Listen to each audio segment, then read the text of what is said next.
Assalamualaikum warahmatullahi wabarakatuh. Yang di sini dari kelas 7 akan mempresentasikan tugas sistem komunikasi seluler perencanaan jaringan 5G atau di wilayah anggota kelas 7 yang pertama ada Ramadan Akbar Indrasyah dengan NIM 36, yang kedua ada Sendiri Ira Aprilia Wilianti dengan NIM 58, selanjutnya Gina Epani dengan NIM 66. Selanjutnya lagi ada Arif Budiono dengan NIM 68 dan yang terakhir ada Aurora Ruth Pratisia Sagala dengan NIM 77. Next.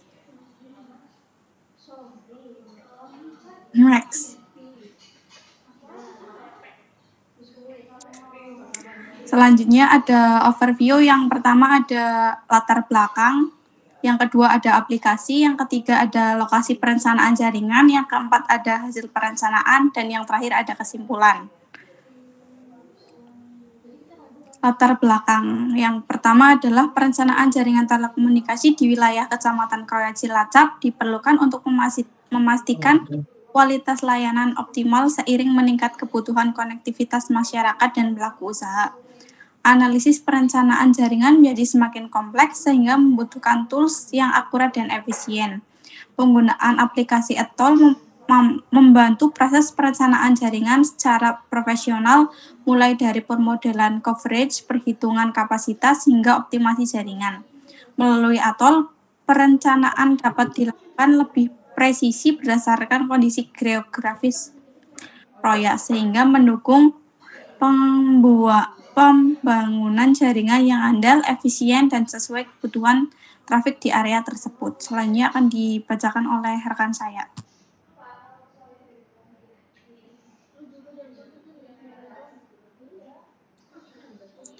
Nah, selanjutnya adalah aplikasi yang digunakan.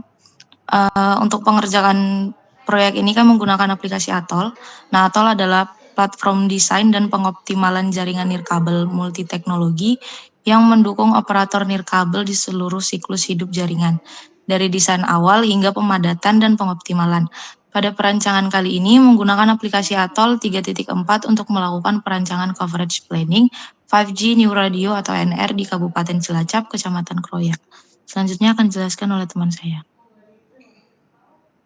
Ya, untuk selanjutnya yaitu lokasi perancangan jaringan. Pada proyek ini kami melakukan perancangan jaringan di Provinsi Jawa Tengah, Kabupaten Cilacap, tepatnya di Kecamatan Kroya. Untuk jenis areanya yaitu macro coverage, yang dimana macro coverage sendiri merupakan cakupan luas sinyal yang bisa dihasilkan oleh BTS seluler yang berdaya tinggi ya. Untuk luas wilayahnya, Kecamatan Kroya sendiri mempunyai luas wilayah 61,68 km. Untuk populasinya, Kecamatan Kroya memiliki sekitar 121.317 jiwa penduduk yang diambil datanya pada 16 Oktober 2025. Untuk letak geografisnya, wilayahnya datar, dekat dengan pemukiman dan juga jalan utama. Next. Nah, di sini bisa dilihat pada slide ini ditampilkan hasil perencanaan cakupan jaringan yang telah kami lakukan menggunakan software Atoll untuk wilayah Kroyanya. Jadi di area Kroya kami buat dalam bentuk polygon coverage sebagai batas perencanaannya. Titik berwarna hitam yang bisa dilihat di gambar di dalam poligonnya merupakan simulasi titik sampling atau prediction point ya, yang digunakan Atoll untuk menghitung kualitas sinyalnya di seluruh area.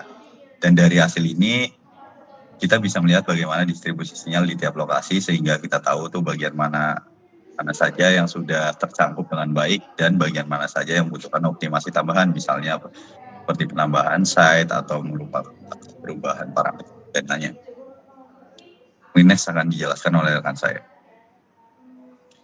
Nah, pada slide ini ditampilkan dua parameter penting hasil prediksi perencanaan jaringan di wilayah Kroya, yaitu SSR, RSRP, dan SSSINR. Pada bagian kiri adalah prediksi RSRP, yaitu kekuatan sinyal yang diterima oleh perangkat.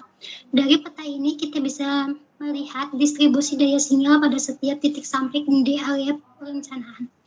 Area yang lebih gelap atau padat menunjukkan lokasi dengan sinyal yang lebih kuat, sedangkan area yang lebih terang menandakan sinyal yang cenderung lemah. Sementara itu, bagian kanan pada prediksi SINR yaitu kualitas sinyal terhadap interferensi, di mana nilai SINR ini menentukan seberapa bersih sinyal yang diterima oleh pengguna dari gangguan sinyal lain.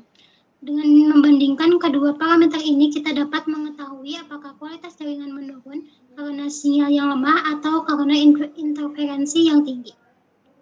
Kedua peta ini menjadi dasar untuk mengevaluasi apakah konfigurasi jaringan sudah optimal atau masih perlu menyesuaikan, seperti pengaturan plate antena, power, atau penambahan site agar cangkupan dan kualitas jaringan lebih merata di seluruh wilayah Korea.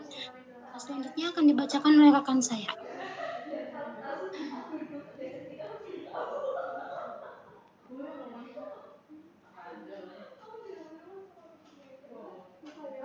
Oke, untuk kesimpulannya, perencanaan jaringan 5G ini di wilayah Korea menggunakan software Atoll menunjukkan bahwa cakupan sinyal sudah cukup baik berdasarkan prediksi SSRSB dan SSNR. Sebagian besar area menerima sinyal yang memadai, meskipun masih ada beberapa titik dengan sinyal lemah atau interferensi tinggi. Secara keseluruhan, desain jaringan sudah memenuhi kebutuhan dasar, namun tetap memerlukan sedikit optimasi pada area tertentu. Next. Oke. Demikian presentasi yang kami sampaikan. Kurang lebihnya mohon maaf. Wassalamualaikum warahmatullahi wabarakatuh. Waalaikumsalam warahmatullahi wabarakatuh.